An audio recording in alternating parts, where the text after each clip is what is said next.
Good morning. Happy Friday. What we'll do today, we'll do some more of Chapter 2, Part 1.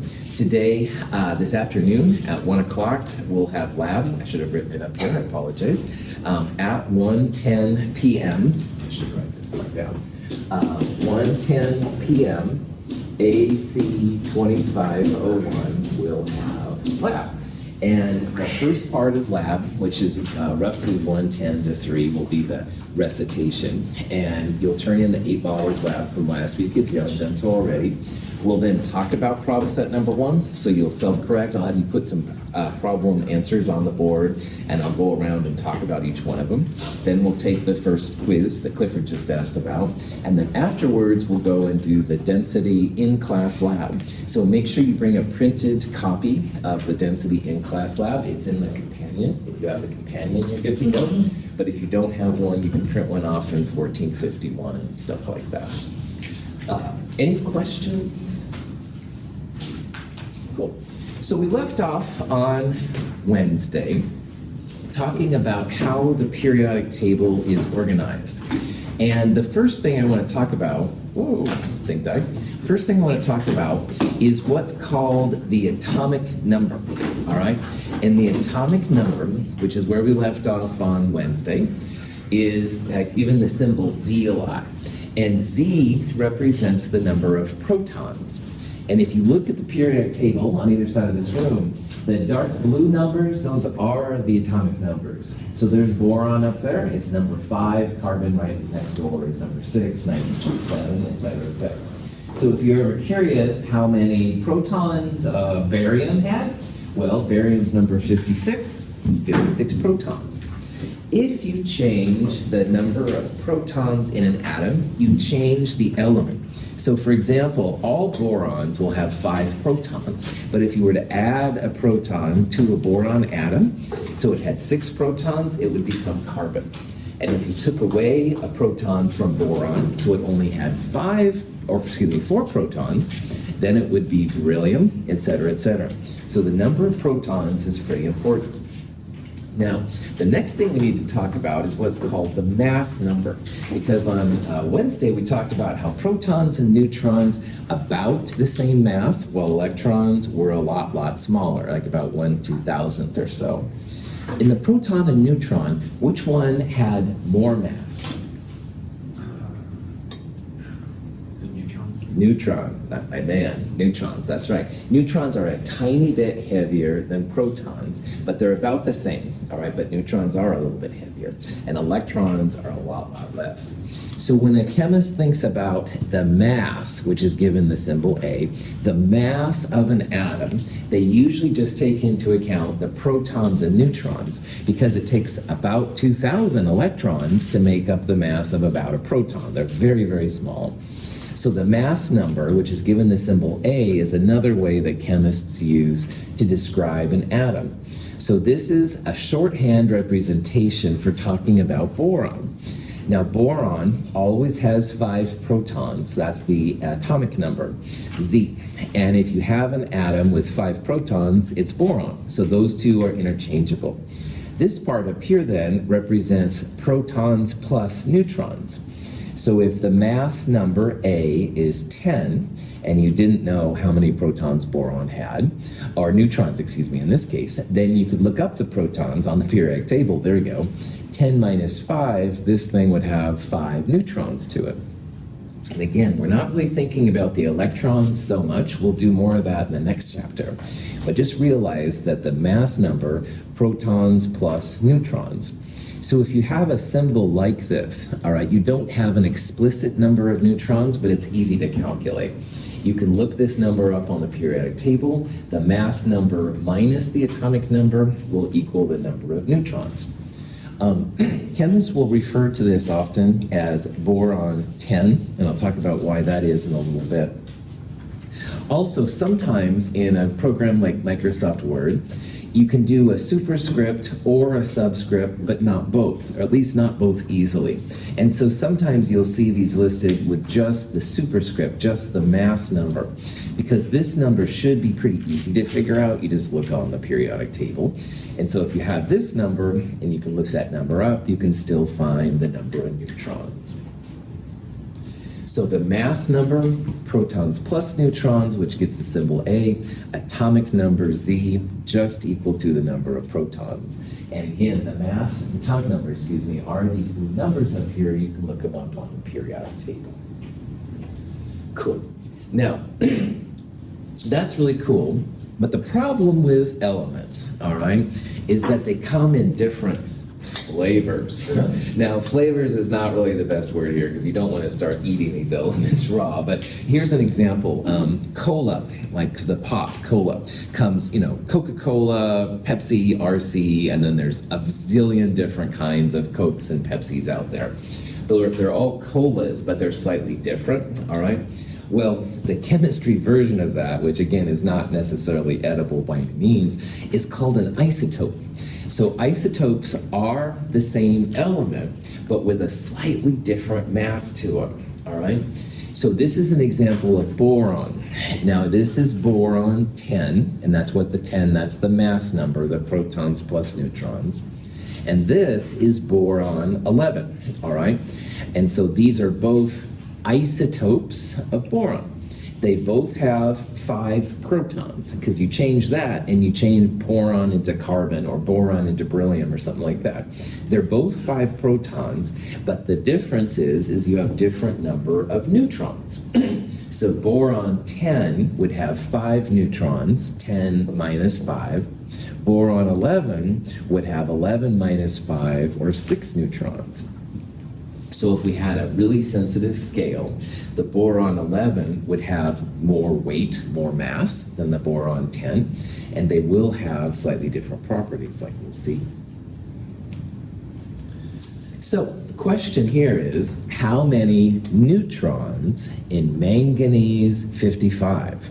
Okay, how many neutrons? Now, we need to answer this question. We need the mass number and we need the atomic number. Is 55 the atomic number, the number of protons, or the mass number? Number of protons. I think I heard it. Number of protons. Yeah, cool. So let's look at the blue numbers up here. All right. First of all, there's manganese and there's magnesium, just FYI.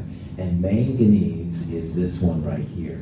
And you can see that manganese has a 25 number. What do you think the 25 is? You think that's protons, neutrons? Protons. Protons, that's right. The 25 is what we call the atomic number, all right? And it's equal to the number of protons. Now this number is obviously bigger than 25, all right? So it's not the atomic number then, the number of protons. This is what the chemists call the mass number. And 55 equals protons plus neutrons. So if the periodic table tells you that manganese here has 25 protons and the mass number is 55, how many neutrons are going to be in this isotope? 30. Nice job. That's right. So how we answered this, all right, is this number kind of has to be given to you, all right? I don't know what there's lots of different versions, isotopes of manganese, as we'll see. So 55 is the mass number, protons plus neutrons. And we can look up the 25, which is the atomic number from the periodic table from manganese, and that's the number of protons. So 55 protons plus neutrons minus 25 number of protons is going to give you 30. That's the number of neutrons here. So that's how you can figure out what's happening and stuff. And again, A is usually the symbol for the mass number, Z is for the atomic number. Any questions on that? Mm-hmm. Now these isotopes are actually pretty common, and a real good example of this, of something you may have had some familiarity with, is hydrogen. Now most hydrogen in water and caffeine and et cetera, most water is this version, this isotope of hydrogen, which people call protium sometimes. And protium, the normal version of hydrogen, 1 proton and 0 neutrons. So notice the symbolism of the 3 isotopes. The lower number is the same because that's the number of protons. And to be hydrogen, you have to have just 1. If there are no neutrons, then the mass number, protons plus neutrons, is also going to be 1, and 1 minus 1 is 0 neutrons. And most of the hydrogen around us is protium. About 0.1%, though, of all hydrogen is called heavy hydrogen. And it's heavy because this version of hydrogen has an extra neutron in it. The official name for heavy hydrogen is deuterium. And deuterium is actually somewhat common, all right? It can be isolated and stuff. Sometimes you'll see the deuterium listed like that for a D. That's not an official element symbol, but it does represent deuterium. So if you had 1 neutron, it will be heavier, it'll have more mass, and you can see this has a mass number of 2. So 2 minus 1 is the 1 neutron, but it still has that 1 proton in it and stuff because it's hydrogen, and that's deuterium. And again, it's about 0.1% of all the hydrogen out there. But every time you take a drink of water, you actually are drinking a little bit of this version of hydrogen, which is called tritium. And tritium is actually a radioactive isotope of hydrogen. Now, radiation is something that is actually a little bits around us all the time. And this is a real common source of radiation in our world. You don't want to be exposed to radiation if you can help it, but this is like a very normal kind, so don't lose any sleep. Don't stop drinking water or something like that. Tritium has two neutrons. So you can see the mass number here is 3. So 3 minus 1, 2 neutrons. It's a heavier isotope, and that's why a part of it's unstable. And again, there's a little bit around us all the time. Sometimes when you study nuclear power, they talk about tritium and stuff like that as a source. But anyway, solid, heavy water, ice, as with deuterium, is actually more dense than liquid water. So while ice cubes, normal ice cubes will float, heavy water deuterium ice cubes will actually sink, which is kind of a cool thing. So now, lots of uses for isotopes. The radioactivity can be seen as kind of a bad thing, but there's actually some really cool things about it too. And a lot of scans used on the bodies use some kind of radiation. This is a technetium-99. Technetium is TC. We'll talk about this more next quarter, but this is one that actually has a little bit of a gamma ray. So you drink or eat or something, this technetium source, and then this radiation comes out of your body, and that sounds kind of funky when you talk about it like that, but you can see a lot of, especially the soft tissues and the bones and stuff of the body. So there's some cool uses of these things. Radiation is just another tool and stuff, and in the right context, it can actually be pretty helpful. How they figure these things out is they use something called a mass spectrometer. Now, this is something that Chadwick, when he discovered the neutron, started to use. And you can think about this as just a super, super sensitive scale, all right? So like when you weigh yourself in the morning, that's a scale. This is like a scale for atoms, and they're really sensitive. What they will usually do is they'll take a sample and put it in here, and then they ionize it, and they usually give it like a positive charge. And then using a magnet, they'll like alter the magnetic flow, and they'll get it just right. So like the technique, or in this case, the neon 21 goes straight. But if they alter it a little bit, then instead of the 21 hitting the detector, the 20 will hit it. And then they ramp it up a little bit more, and the 22 hits it. So they do this, and they get some kind of graph that looks like this. And this will tell you then the different kinds of isotopes. So neon, which is what this graph is, has a lot of neon 20. All right, it's got a little 21 and a little 22, but a lot of 20. Down here is one for boron. Boron 11, as we'll talk about a little bit, a lot more abundant than boron 10. Chlorine is 35, is more abundant than 37.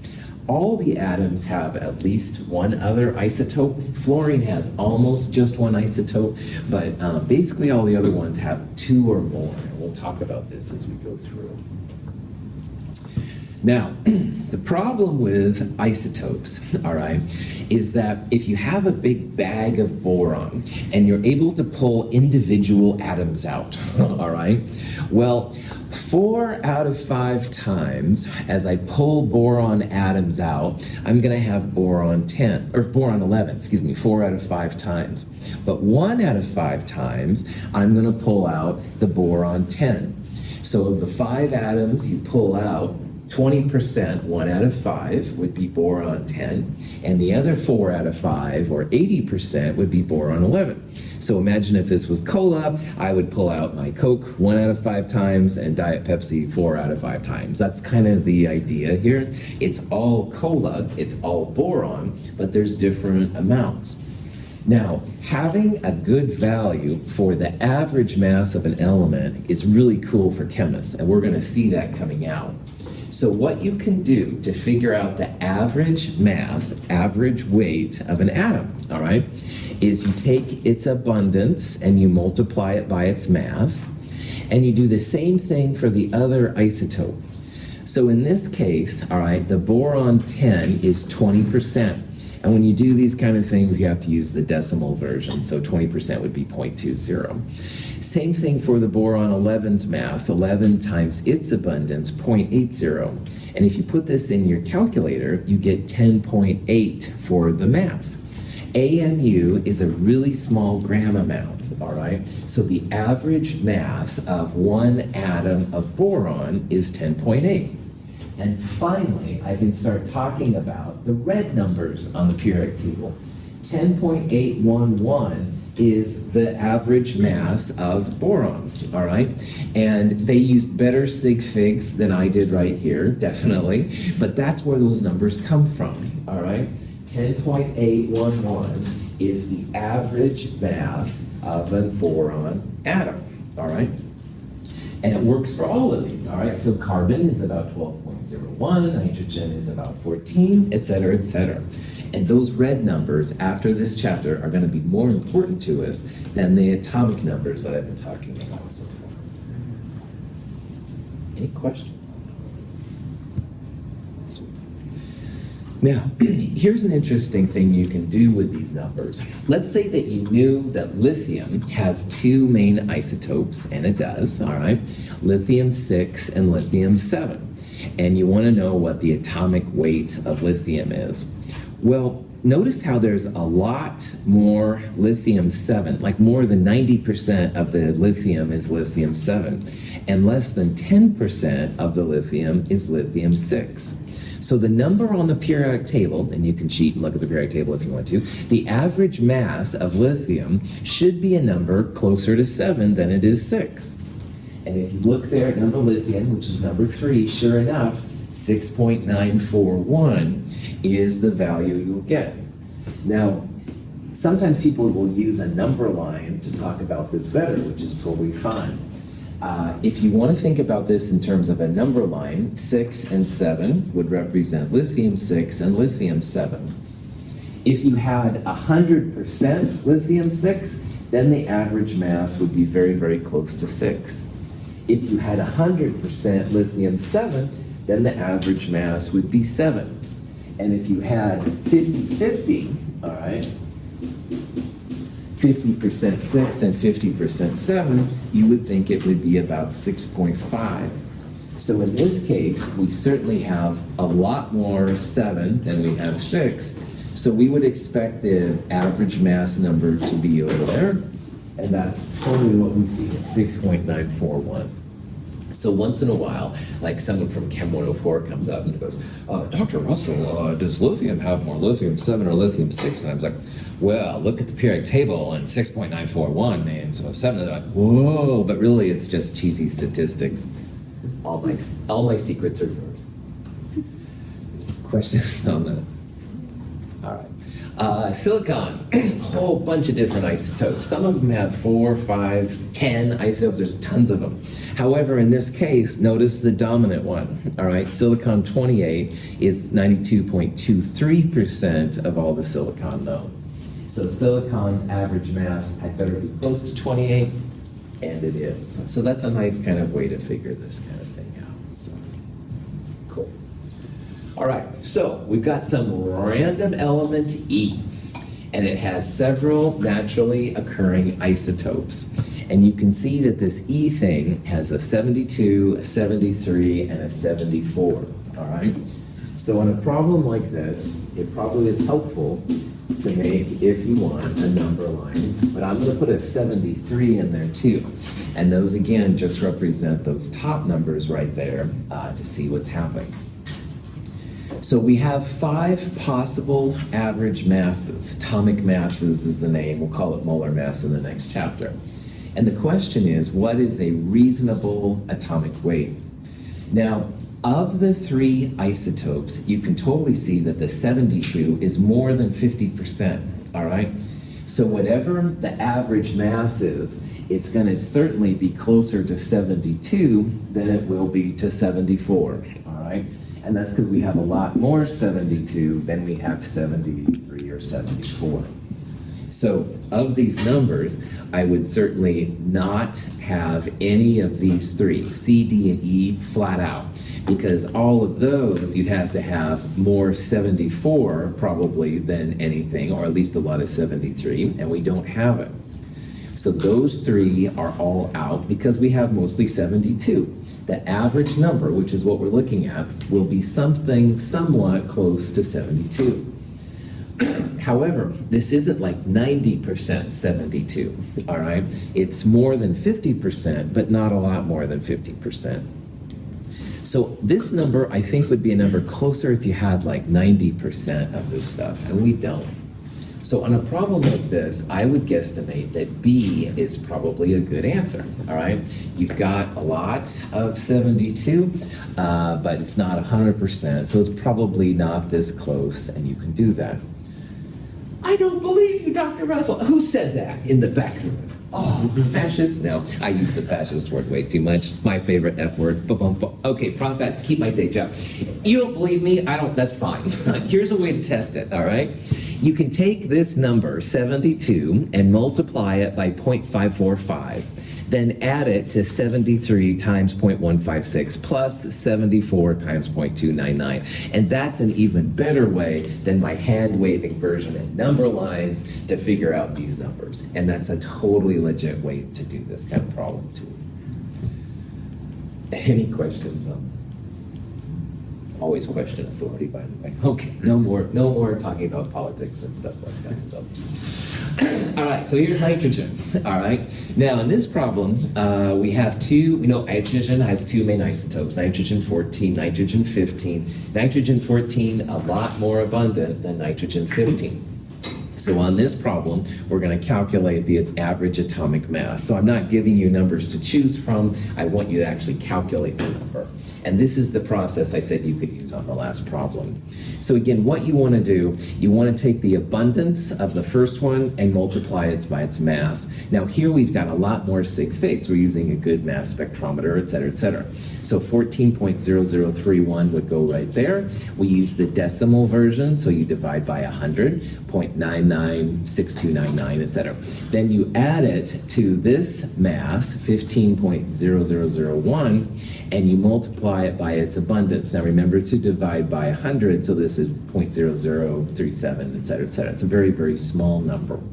But anyway, you add those 2 together, figure out the number. 14.0068 AMU is the average atomic mass.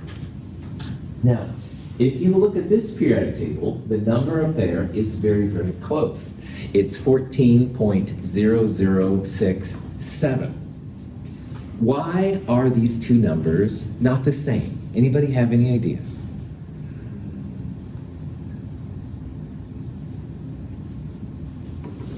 Do you think there might be a 3rd isotope? Yeah, absolutely. Do you think maybe the technology's gotten better and maybe some of these numbers are weird? Absolutely, right? All of these are good reasons. And finally, worst case scenario, sig figs, the last digit is that doubtful digit, all right? There's always going to be a little bit of plus or minus in there. So if there really are only 2 isotopes, and these all represent pretty good values, then maybe when they recorded these, there was a little bit of plus or minus in there. Those are all good reasons. It's very normal for a periodic table to have some plus or minus. And that's why, like on quizzes and exams, if you're asked any of these things, I want you to use my periodic table so we're all on the same page. So. Gallium. Percent has 2 main isotopes, gallium-69, gallium-71. Now on this one, notice I'm not giving you the percentages, but I am telling you that the average atomic mass is this number, all right, 69.723. On this kind of problem, I want you to find the percent abundance of each isotope. Like how much 69 do we have and how much 71 do we have? Well, let's go back to our number line here real fast, because sometimes you can make predictions as to what the value would be. Now, 69 is this number right here, and you can see that's better than 69. We'll talk about why it's a little less than 69 in Chem 222. This number is the 71, a little bit less. However, this is the thing I wanted to point out. The average mass, this would be 70 right in the middle. The average mass is right there, all right? It's a little closer to 69 than it is the 71. Not a lot, all right? It's pretty close to the halfway point, but it is a little bit closer to 69. So when we do this kind of problem, we would expect that the gallium-69 will be a slightly larger percentage than the gallium-71. And sometimes on problems like this, if you can think that through, it gives you like a way to kind of make sure your answers make sense and stuff like that. So my cheesy little number line predicts that the 69 gallium will be a little bit more abundant than the 71. Now, to solve this kind of problem, which is a very common kind of problem for this section, the problem initially is that you have two abundances, X and Y, and we don't know either one of them. And in math, if you have two unknowns and one equation, that's difficult to solve. But in this type of problem, all right, the total abundance of both of them is going to be 100%. In decimal, that would be 1. So what you can do to solve a problem like this is, let's say this one equal 1 minus this one, because x plus y is going to equal 1, and so y would equal 1 minus x. So on the next slide, what we'll do is we're going to put 1 minus x in there for y. And we'll have 1 minus x times this number. We'll have one equation for x, and we'll be able to solve this. Any questions before I show you the math? Okay. So instead of y, you can use 1 minus x, all right? So you have this, the average mass equals x times its mass, plus, now instead of y, we have 1 minus x times this part. Now this is called the distributive property. And when you do a problem like this, you go 1 times this number. You also go minus x times this number. I would like you to try this over the weekend, just to make sure that you're good to go, all right? If you've done it right, all right, the abundance of X, the 69 isotope, comes out to be 60.12%. And when you go 1 minus 0.6012, or 100 minus this number, you find that the other isotope, 39.88%. And I know sometimes doing stuff like this makes a person nervous, but we talked about how we predicted that the average mass of the 69 should be larger than the 71. And you can see in this case, that's exactly what we get. We get 60% roughly versus 40%. Cool. Any questions? Okay, good. Yeah. Prof Adolf, if your calculator has a solve function, and a lot of them have it, it's a pretty freaking awesome function to have on your calculator.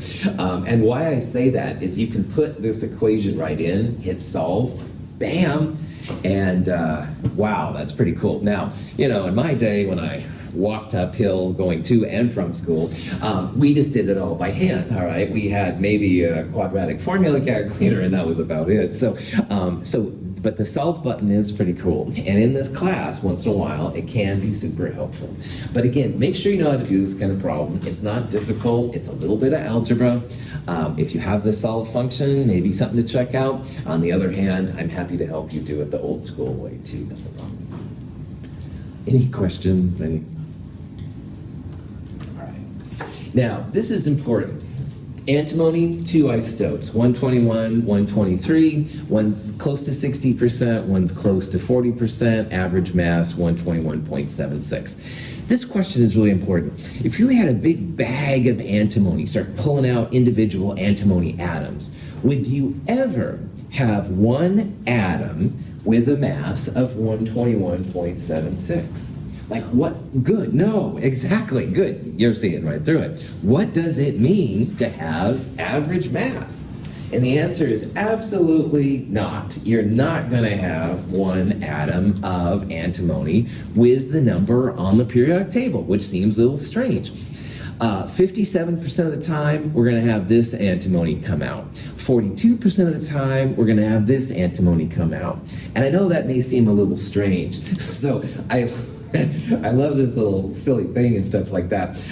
In Oregon, the average family has between 1.7 and 1.8 kids. It's about 1.5 in certain places. But if you go to a house, you're never going to see like half a kid. Again, I have a really strange sense of humor, right? You're going to see families with 2 kids and families with 1 kid and families with 3 kids and families with no kids or whatever. But you're not going to see 1.5 or 1.8 kids and stuff. That's just morbid, all right? These kind of numbers, 1.5, 1.8, whatever, they're statistically generated numbers, and they represent a whole range of population. And so that's why you'll never have 1.5 kids, all right? So all of these red numbers on the periodic table also represent huge collections of isotopes, all right? And we're going to use this antimony number, the 121.76 or whatever it is. But again, it doesn't represent individual antimony atoms. There we go, I got it out. It represents all the atoms collectively taken care of. So it's, and in chemistry, when you have, a whole big number of atoms at any one time, these statistically generated numbers are super helpful. But I do want you to realize that all those red numbers are like the average kids in a family, all right? Doesn't really make any sense on one level, but when you're dealing with lots and lots, and that's what we're going to do in chemistry, they're going to be super, super helpful. Any questions? All right. When magnesium metal burns, the product of the reaction has a greater mass than that of the original magnesium. John Dalton's atomic theory successfully explained this seemingly strange result. This leads us into chemical reactions a little bit. And one of the first reactions that chemists really were tripping out over was if you take magnesium. And if you've ever lit magnesium on fire, like sometimes for search and rescue they'll do this, it's incredibly bright. All right, it's really, really bright. Shows up from a long ways away. So you're lost in the woods or something. If you've got one of these things, people can see it from a long ways away. Now, to put a chemical spin on it, chemists measured the magnesium before burning, and they measured this kind of ash stuff that was left after burning, and they realized, whoa, the mass went up. All right, so magnesium before to this ash stuff afterwards, mass got heavier. What the heck? And we know now, and we'll talk about this more, is that magnesium reacts with oxygen in the air to make magnesium oxide. This is magnesium. This is something we'll talk about in a later class. This is the magnesium oxide. So chemists need some way to count the atoms, all right, to know what's being added, how much is being added and stuff. And that's what this next section is going to be, because we're going to, these statistically generated numbers, those red numbers, are super helpful. So I'm going to explain why they're helpful now in this section. Now, if I said to Clifford, I said, hey, Clifford, go get me 24 donuts. It's Friday. We're going to have a party, all right? Cool. No problem. He goes to Albertsons or wherever you like donuts, and you'd get 24, all right? And most people know about 12 is a dozen, all right? Well, chemists need that kind of a unit, too. They need a counting unit. But 12 is like way too small because atoms are so freaking minor. So let me introduce chemist's best friend, the mole. And the mole is not the little person that runs around in the ground and makes hills, sometimes gophers, but sometimes moles too and stuff. The mole is actually a counting unit, and it's similar to a dozen, all right? So let's say, because I'm so obsessed with chemistry, I said, Clifford, go get me a mole of donuts, and I forgot to say dozen. He'd be like, okay, all right, whatever. If it was a dozen, he'd pick up 12, no problem. But wow, when it comes to the mole, it's going to be a whole different number, and you'd have to have huge trucks and stuff to bring it in. I don't even know if there'd been a mole donut set, but anyway, mole was named by this guy, Ostwald. I don't honestly know much about Ostwald, but I do like his hat, so I put it in there. So anyway, just the first thing besides I want you to know, besides Ostwald's hat, is that the mole is like a dozen, all right? And it's the dozen I think we're all pretty familiar with, but the mole is the chemist's dozen, all right? I'll use that analogy as we go through. How much is the mole, Dr. Russell? Great question. The mole, 6.022 times 10 to the 23rd. So if I slipped up and said, Clifford, go get me a mole of donuts, whoa, 10 to the 23rd donuts. Now remember that 10 to the 3rd is 1,000, 10 to the 6th is 1,000,000, 10 to the 9th is 1,000,000,000. So a billion would be 10 to the 18th. This is more than a billion donuts he would bring back. I don't even know if a billion donuts have been made on the earth over all this time. But anyway, the counting unit for the chemists is huge, all right? This number is an experimentally created number. It's something that they're always working on. This was the last version when I looked it up.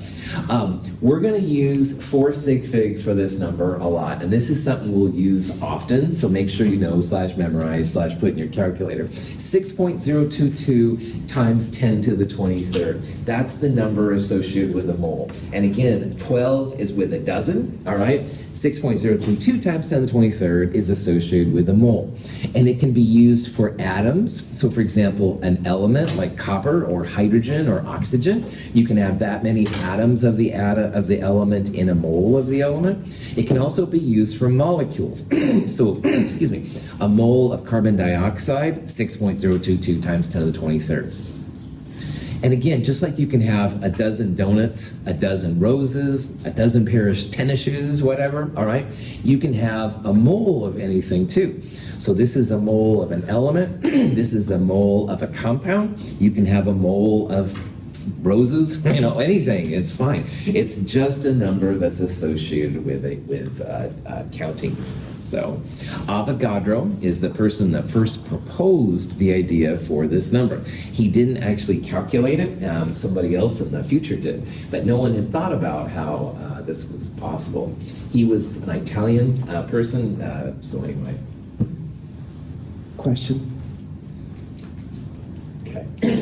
Now, those red numbers up there, all right, have a really cool use that chemists have figured out. Excuse me.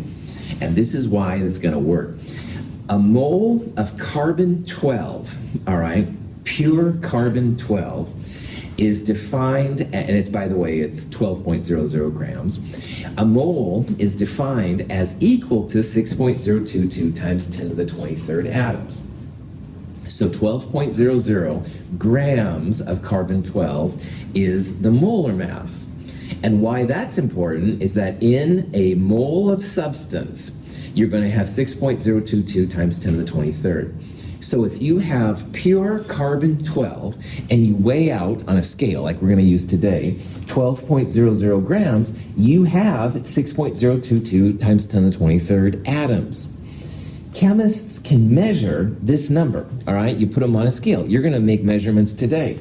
But man, there's no way we'd be able to count this many. We've got 1, 2, 3, and you know, billions of years later, we maybe would finish, but it's too big, all right? So this allows us to use a counting unit that relates to the number of atoms based on mass, and that's a really cool thing.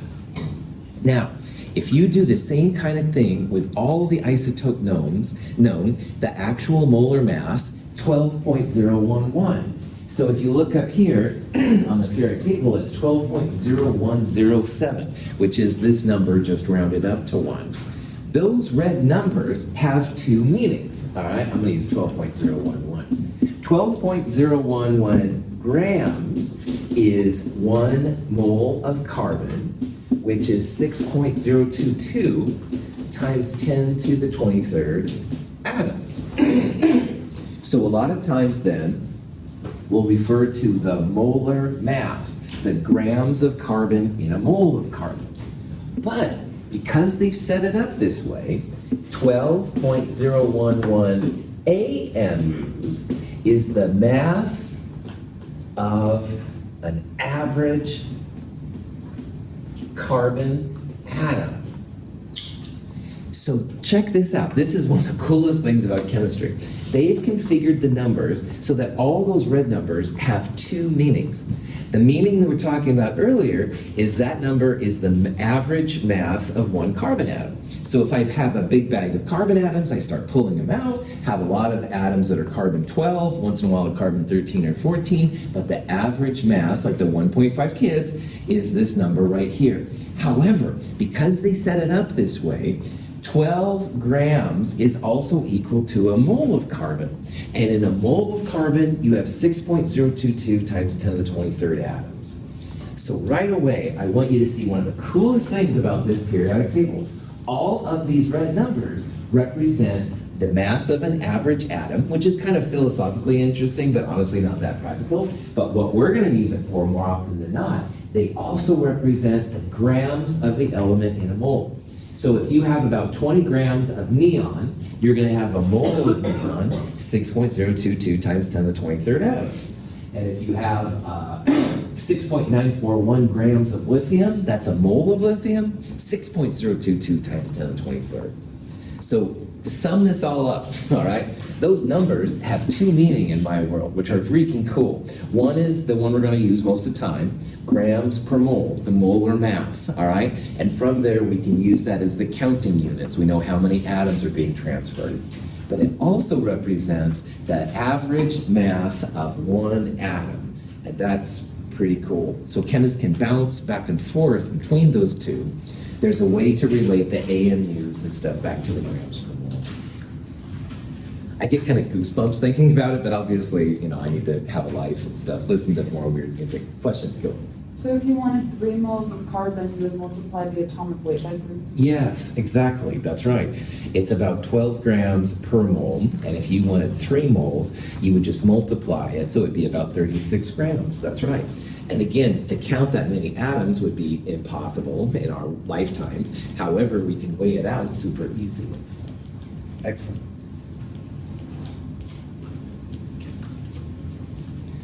So, a mole of carbon, 12 grams, a mole, 6.022 times 10 to the 23rd. So if you have exactly 12.00 grams of carbon 12, they refer to that as the molar mass. And with all the carbons, it would be 12.011. This is only carbon 12. This number is carbon 12 plus the small amounts of carbon 13 and carbon 14 and other isotopes that are there. So this number right here, this is one of the parts that can be confusing about chemists. It is the atomic weight, the average weight or mass of one atom, and that's fine. But the one we're going to use more often than not is the molar mass. So this number for aluminum is also the grams of aluminum in a mole. So if you wanted 3 moles of aluminum, you could multiply this number by 3, and that would be the grams you'd have.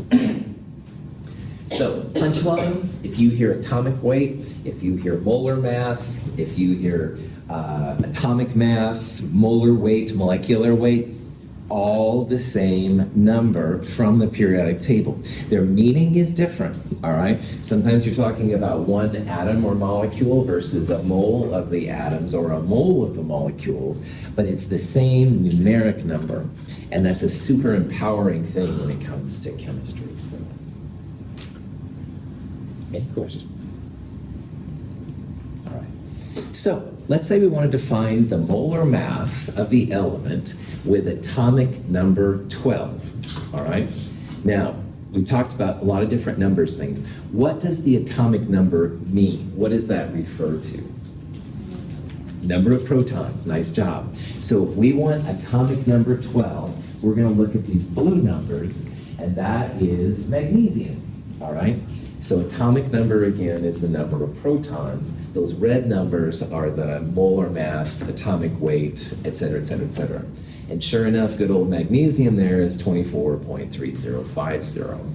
So this is the atomic number of protons. This is the molar mass / atomic weight / a whole bunch of different names, but it all represents either grams per mole or the average mass of one atom of magnesium. Same number, different uses. Questions? All right. This little picture here just represents different 1 mole amounts, all right? This is about 63.5-ish grams of copper. I know that because I've dealt with copper a lot, and on the periodic table, copper's molar mass, 63.546. So if we measured out 63.546 grams of copper, that would be a mole, 6.022 times 10 to the 23rd atoms in there. Same thing for sulfur, about 32, silicon about 28, et cetera, et cetera. Here's the 24.305 grams of magnesium, which would represent 1 mole. Notice how the volumes are different, all right? And that relates to the density of the elements. So the smaller the amount, the more dense it is. So copper is very, very dense, all right? A little bit more dense, I think, than silicon. These two, on the other hand, are not very dense the way they're set up. All right, so let's say we wanted, we had 0.200 grams of magnesium, and that would fit on the tip of your pinky. How many moles is it, and how many atoms does it represent? And this is a real common kind of thing in chemistry. Now, we saw earlier that magnesium on the periodic table, number 12, 24.3050 grams per mole. All right, well, here's the grams per mole. We want to make the grams cancel and get the moles. Now, I cut 24.3050 down to 24.31. I did that because this is a 3 sig fig number, and the maximum sig figs I can get over here are going to be 3 sig figs. So you could write out 24.3050, but a lot of times what I'll do is I'll cut the numbers down. I'm a lazy chemist. I don't want to have to write out all the digits. If I use 4 sig figs here, like 1 more than the number you get in, that's okay. All right, it'll save you some time. You wouldn't want to use just 24. Like, you don't want this to limit your sig figs, but it is okay sometimes to use smaller amounts. Well, anyway, grams cancel out, moles are left over, 8.23 times 10 to the minus 3. I rounded up there, I use scientific notation. Questions on what I did right there? Mole amounts are like, whatever, that's kind of interesting. However, the next part I think is kind of fun, which is how many atoms. Now remember, this little piece of magnesium would literally fit on your pinky. Well, take the moles and use Avogadro's number. You can multiply by the 6.022 times 10 to the 23rd, and lo and behold, your little tiny piece of magnesium, which is just on the edge of your pinky, 4.96 times 10 to the 21st atoms. Now remember, 10 to the 18th would be a billion billion, so this is again more than a billion billion atoms of magnesium in your small little piece that fits on your pinky. So again, these things freaking small and freaking numerous at the same time, but this is how you can calculate it. And again, it's easy to measure out 0.200 grams, and you can just go crazy with the units and stuff. Cool. All right. So let's say that you have 3.011 times 10 to the 23rd, which amazingly is exactly half of Avogadro's number. And you have that many atoms of pure carbon-12. How many grams of carbon-12 do you have? Well, if this is half of Avogadro's number, and it is, you don't believe me, this divided by 6.022 times 10 to the 23rd, you'll get 1/2. And pure carbon-12 is 12 grams per mole, like we said. You could take 0.5 times 12, and you should see that it's exactly half of 12, which is 6. This number is 12.00000. It's kind of like a measuring unit in chemistry. This is the formal way, so here's the number divided by Avogadro's to get the moles, and then pure carbon-12, 12.0000, et cetera, so you'll have exactly 6.000 grams of carbon-12. Any questions? Yeah. That 12 is the atomic number? Cool. Right. Good call. The atomic number, Clifford, is the blue numbers, and those are the numbers of protons. So carbon's atomic number is 6. So this number is the mass number, which is the protons plus neutrons. So this version of carbon would have 12 minus 6, 6 neutrons. Carbon 13 would have 13 minus 6, 7 neutrons, and stuff like that. This is the ruler by which chemists use to describe all this, and that's why it's equal to exactly 12.00000. If you have all the carbons, then you want to use the 12.01 value. Good question. Yeah. What is that mass measured in? 12. So this number right here, it's a molar mass. It's a relationship between the grams and the mole, all right? It's not technically like a mass by itself, but it's a relationship like density is between mass and volume. So in this problem, we had half a mole going in, and we were able to calculate that on the other side, the grams. But that's a really cool question you had, because it is like density. It's not mass or volume. Density is a relationship between both of them. And the numbers up here are relationships between the grams of the element and the moles of the element. So we call it the molar mass, but it's not really a mass by itself, if that makes sense. Great question. Okay, that's it for today. We'll start thinking about the periodic table on Monday. I will see all of you at 1:10 p.m. in 2501. We'll do some problems at 1 kind of stuff. Have a great day.